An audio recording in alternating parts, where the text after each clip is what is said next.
forte de uma igreja neopentecostal do senhor? Para mim é aquele nepotismo, é aquele negócio de pai para filho. É aquele negócio que a igreja tem um dono e o dono passa para o filho. Eu queria saber se lá na igreja primitiva os discípulos passaram alguma coisa lá, uma coisa para o filho, passou não? Chegou a passar não? Cara, de onde é que vem esse ensinamento? Esse ensinamento, eu falei que não ia falar, que é só impetar mesmo, cara, mas a língua coça. É uma mistura, cara. Eles estão confundindo o antigo, né? Eles estão confundindo o reinado com a igreja, eles estão misturando tudo e virou uma bagunça. Eu, por exemplo, tenho uma filha, cara, de 16 anos, fazendo 16 anos agora, ela está repreendida em nome de Jesus, cara. Que minha filha assuma alguma coisa ali, cara. Entendi. Entendeu? Eu sei qual é o peso. Minha filha não tem preparo, cara. Eu, na minha convicção, cara, o pastor é aquele que Deus coloca, pô. Não é aquele que eu coloco. Se eu pego, doutrino meus filhos para serem pastor, levanto, cara, tem gente aí levantando filho para pastor, criança ainda para assumir a empresa.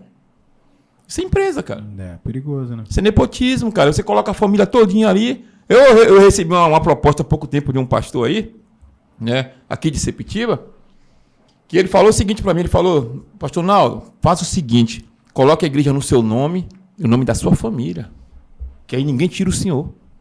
Que legal. Você vê a mentalidade do cara, meu irmão. Coloca no seu nome. Ou seja, empresa.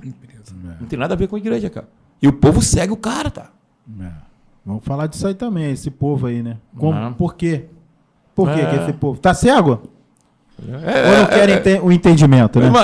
Eu imagino o pastor Renato colocando o pequeno Arthur para tomar conta da igreja lá, cara. Meu Deus do céu.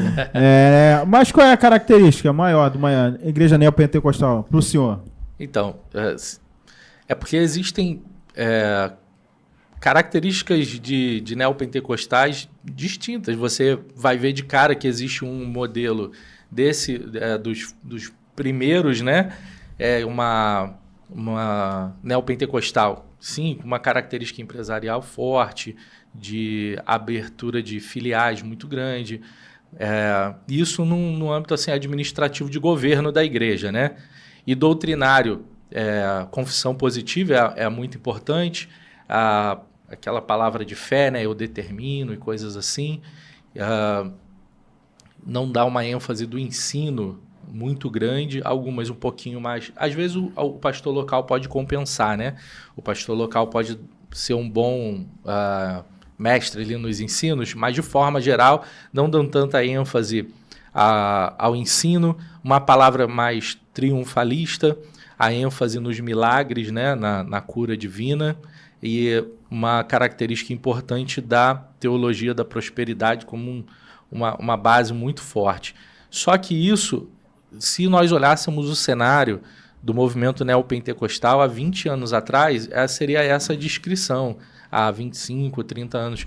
Só que se você olhar hoje, você tem outras características e outros autores, que não só esses que a gente citou no início,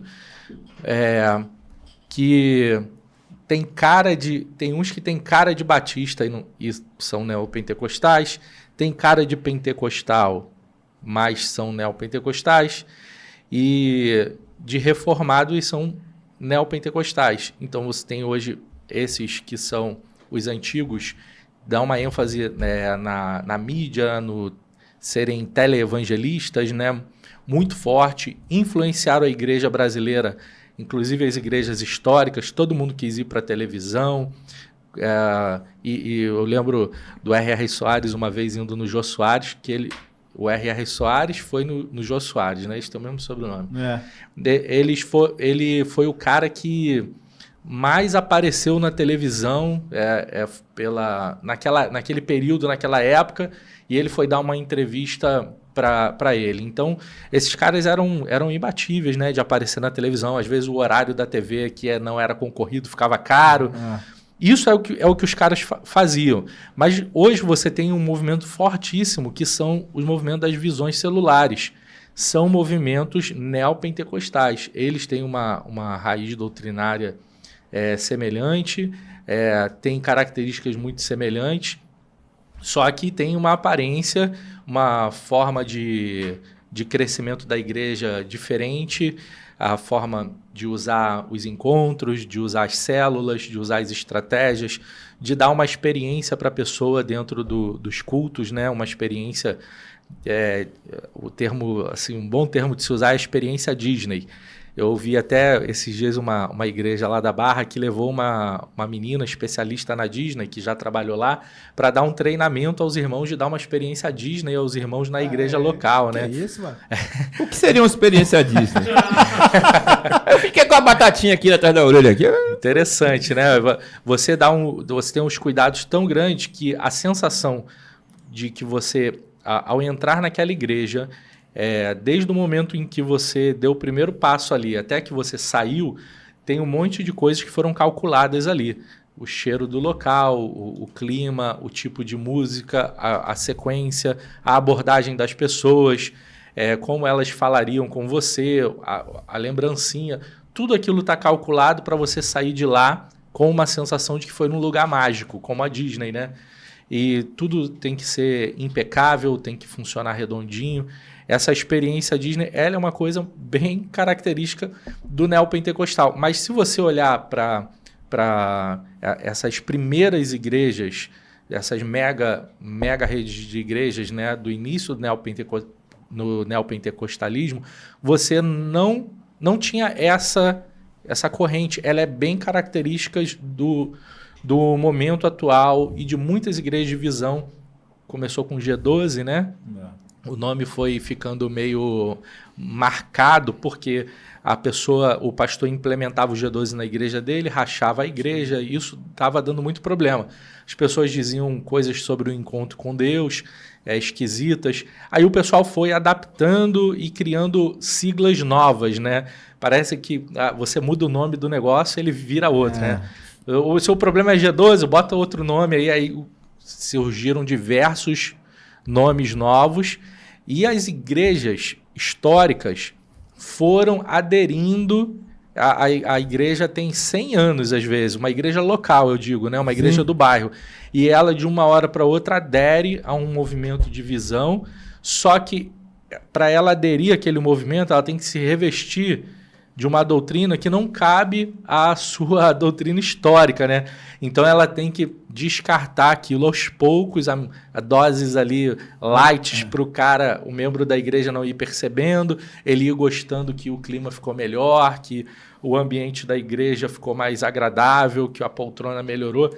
Aí o cara vai permitindo que essa transição vá acontecendo. Só que a perda da igreja brasileira é a perda de palavra de Deus, de tradição da igreja, de bases do ensino.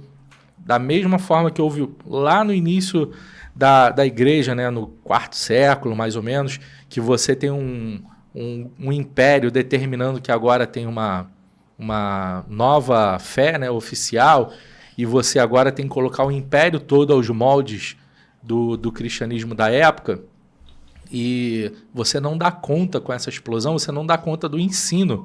Então o catolicismo fez a catequese, fez um monte de sistemas de datas comemorativas, de batismo, de crisma, e fizeram um calendário que até pouco tempo os brasileiros seguiam à risca, né? Aqui no Brasil teve o boom da evangelização por causa da TV, por causa de uma explosão no Brasil disso, só que a maioria dos evangélicos brasileiros são neopentecostais. E essa explosão aconteceu com carência de ensino, seja por essa missão aí dos televangelistas ou pelo movimento da visão celular. Você converte hoje numa visão celular, em muitas é assim, isso não é uma exceção, isso é uma prática comum. Converte em muitas que o cara com 3 meses já assume uma célula, aí ele já multiplica em 6 meses e já vai crescendo naquela hierarquia, e os irmãos é muito fraco do ensino. Sim. Aí a pergunta é, a próxima geração vai... Porque esses líderes estão ficando idosos, né, e tudo mais, eles vão dar espaço para uma nova liderança nessas neopentecostais. O que serão delas? Isso é uma pergunta. E o que será desses irmãos que se converteram nos movimentos com baixo ensino do evangelho, com muito triunfalismo, muita teologia da prosperidade. O que vai ser da próxima geração das igrejas brasileiras? O que vai ser desse cenário? Nos Estados Unidos o cenário não está bom. E se nós copiamos deles, a gente tem um prognóstico muito ruim também.